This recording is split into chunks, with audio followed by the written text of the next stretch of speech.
Hi dear students, myself Pooja Patwar and today I am providing you the answer key for the chapter number 11, that is a poem The Listeners from the book English Treasure 8.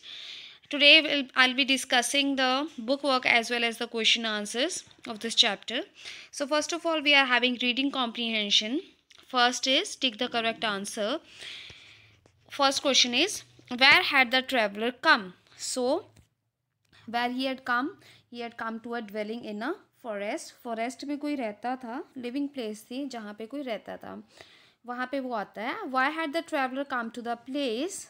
so to keep his promise, तो वो अपना promise पूरा करने के लिए वहाँ पे आया था, शायद उसने किसी को प्रॉमिस दिया था. which figure of speech has been used in the line of the forest ferny floor? इसमें कौन सी फिगर ऑफ स्पीच यूज की हुई है? That is alliteration, because you can see fur sound is fur consonant sound is quite repeated over here. So these are the answers to a dwelling in a forest, to keep his promise, as well as third is alliteration.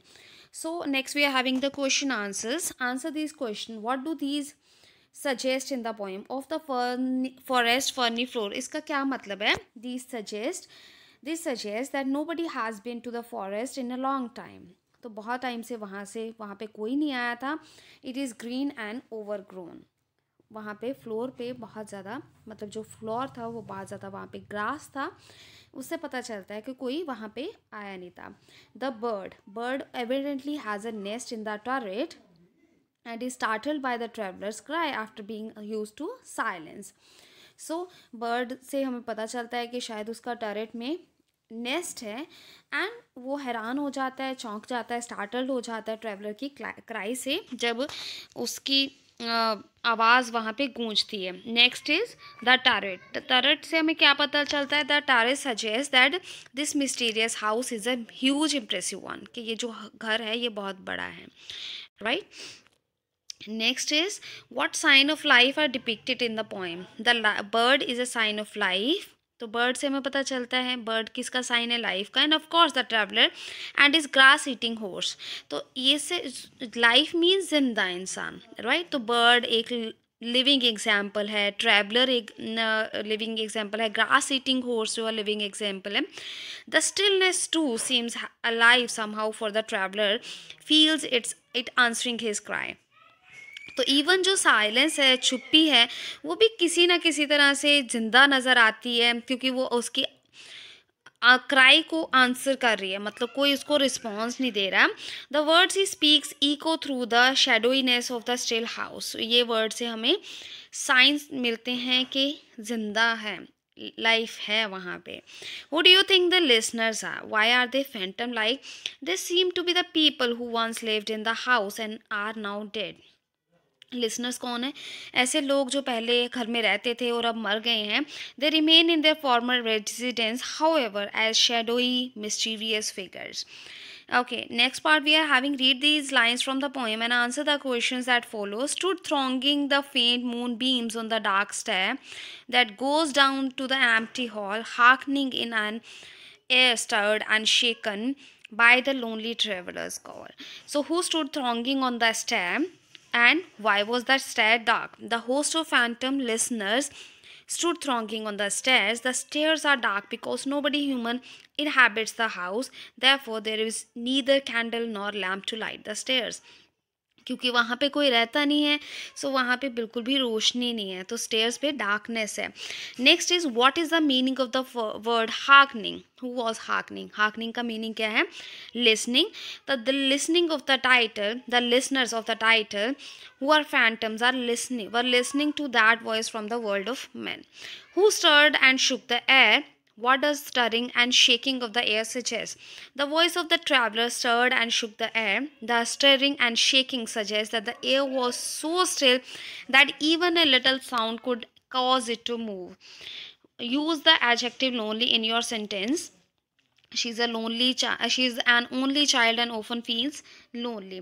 Now we are having enjoying the poem over here. We are having this we have been given some of the things we will discuss now. Somehow the things are not added from my side. So we are having we'll have to read these phrases with transferred epithets, explain how the figure of speech is used in them. तो sleepless, अ sleepless night, तो light जो night होती है वो नहीं सोता है, ठीक है, नाइट थोड़े ना सोती है, स्लीपलेस नाइट, नाइट ना तो सोती है ना ही जागती है, कोई जो है वो सोता या जागता है, तो इसका someone can not get to sleep throughout the night, ये तो इसका मतलब क्या है कि किसी को सारी रात नींद नहीं आई. Next is the joyful river. The river is sparkling in the sunlight moonlight with ripples on the surface. Third is a weary road. Someone feels tired through trudging along a road that seems never ending. Fourth one is the dancing wind. The wind is so strong that flowers and leaves appear to be dancing in the breeze, and the wind appears to be dancing with them. Fifth is the meditative forest. The forest is so still and silent that it appears to be in deep reflection. Next, we are having the writing. The Listeners is a narrative poem. It tells a dramatic story, making use of the narrative's point of view and the words of the traveler. Rewrite lines 1 to 12 of the poem in the form of prose. So, somebody who's referred to as the traveler knocked on a door by the light of the moon, inquiring whether anyone was there. Meanwhile, his horse ate the grass on the fern covered ground of the forest. A bird soared up from one of the small towers of the building at which the traveler stood. He struck the door at a second time, once again asking, "Is there anybody there?" Nobody, however, came down the stairs to open the door. Neither did anyone lean down from the window sill, bordered with leaves, and look into the grey eyes of the traveler. He stood there, quiet and puzzled.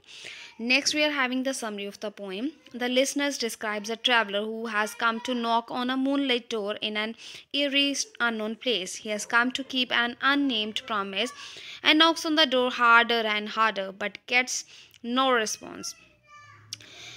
Unbeknownst to him, a host of phantom listeners are inside but unresponsive to his calls. The traveler finally leaves, but the listeners remain.